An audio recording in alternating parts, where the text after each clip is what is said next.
Hey guys, I'm Morgan Evans, and you're watching Bull Sessions in the live studio. Cool. Good stuff. Thank you, Morgan. What took you 5 minutes to put together would take me 3 years.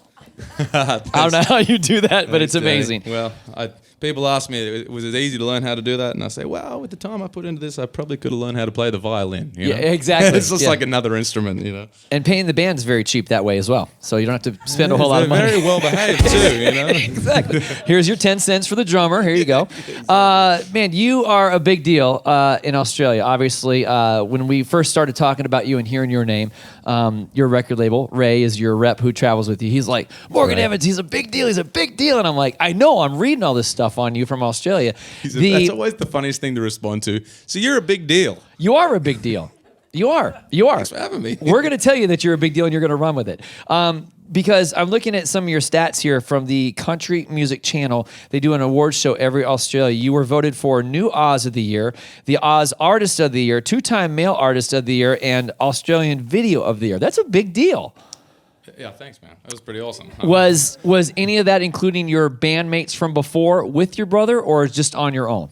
Well, I mean, we always release stuff as Morgan Evans, but Okay. I always played with the band. And Sure. They were always there, so yes. Okay. And you used to do rock, I was reading. What made you jump from rock to country? Man, I grew up in a town called Newcastle on the east coast of Australia, a couple of hours north of Sydney. And it was like, when I was growing up, it was like the town built on rock and roll. The town existed because there's a port there and they made steel. And then when the steel business went kind of out of business, Right. they found coal. So it became a steel town that then became a coal town, and like a bunch of famous rock bands came from there. And Okay. I started a band when I was 13 with my brother, and it was like a no-brainer to do that. And I always played country music on my acoustic as well. And I guess through my teens, we tried everything, man. We were a metal band for 5 minutes. We were like a rap band for like 5 minutes, you know what I mean? And Whatever works, right? it's funny, man, because I think about 15 years ago, I remember seeing Keith Urban for the first time in my hometown. And I remember going like, he is combining all the 70s rock and roll I grew up listening to, all the country I grew up listening to, all at once, you know? Sure.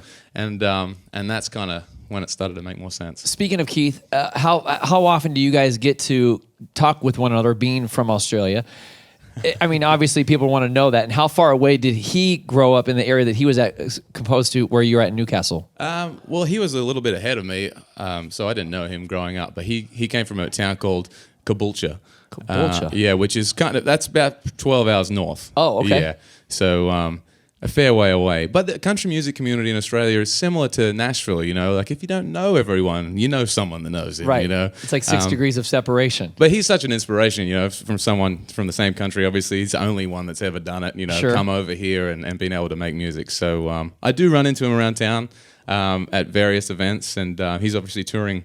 Well, my wife is touring with him this year, so I'm Yep. sure I'll see him a bunch more this year. I was going to say, that's next, right? Yeah. But, I mean, he's just the dude that you see in all the interviews, and Yeah. still an inspiration, yeah. That's cool. I was going to say, speaking of tours, we know that Kelsey is touring with him. Yep. They're coming to town, going to be in Eugene in, I think, September. Awesome. You are also coming back to the Pacific Northwest. You're jumping on tour with Chris Young and Kane Brown. You're Yeah. going to be here May 18th in Eugene. So are you excited about getting on that tour? Dude, I'm so excited, yeah. My favorite thing to do is play live. Right. With or without the band, you know. I just like this moment of like getting, you know, whether there's 20 of you guys here or 20,000, whatever, it doesn't matter to me. Sure. It's like that. That's the feeling I love. And I've been watching Chris and Kane post photos of the tour they're on now. They have Landco opening this leg. Right. And it just looks huge. And I can't wait to get It's going to be a blast. get You're into going to it, yeah. love that arena. It's gorgeous. Awesome. And we'll get a chance to take a little road trip to come party with you down there. Come on. Congratulations, by the way. December 2nd was a big day for you. Got married to Miss Kelsey Ballerini. Thank you. Yeah. Yeah. Cheers. Yes. Come, yes. That deserves a clap. Yeah. You know that deserves a clap. So the question is, like, now you're saying before you're living in Nashville, you guys are hanging out together. Yeah. Do you write and collaborate together? I mean, a lot of people, I kind of think that would be really cool. Like, you pass the song off, like, you know, hey, babe, check this out. Let me know what you think. Because, Oh, you know, yeah. somebody All that. like you know, you just want to play music for them all day long. Yeah. Is that something you guys do quite often, or do you get time apart from each other because she's on the road, you're on the road? Yeah, I think it's a good, healthy balance of both that we've found. Like, really early on, we made it a point of like, hey, like, business and like life is real separate, you know? Sure. But then music is not really business, you know, it's music. It's something that you love. You're doing it every day. And I think we're both each other's biggest fans and biggest critics in positive ways. Yeah. Man, I love it when she goes off to the studio to write for the day. And if I do the same thing like, that afternoon, we'll, drink some wine and listen to the songs. Yeah. And tell each other if we like them or hate them or whatever. That's cool. We haven't written together yet, but we did sing on stage together for the first time last week. At the Ryman, right? Yeah. Which was an awesome experience. We'd kind of held off. We sing at home all the time, but in front of people it was kind of cool. And to save that, it was like Valentine's Day at the Ryman Auditorium. It was her show. She sold it out. It was right. Pretty magical kind of you thing. Brought a big thing of bouquet of roses for her, and I mean, I saw the video of it. She was just in tears, like not expecting it. Yeah. So that's pretty cool on your part. I'm not a flower buying guy. Like this is not my thing. I've never really done it. And I was like, I need to like take out flowers on stage at this show. And I was talking to my manager. I was like, I need to get some flowers. And he's like, what do you want to get? I know the best shop in Nashville because of course I wouldn't. And I was like, I don't know. It's like a bunch of roses or something. That'd be great. I showed up to pick him up from his office.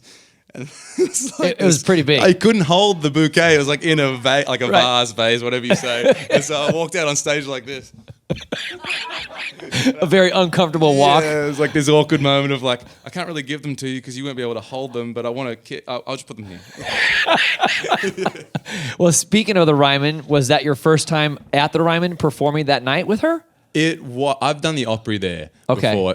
During the winter in Nashville, the Opry moves to the Ryman, Right. which was the original home, and I've been lucky enough to do that. So Yeah.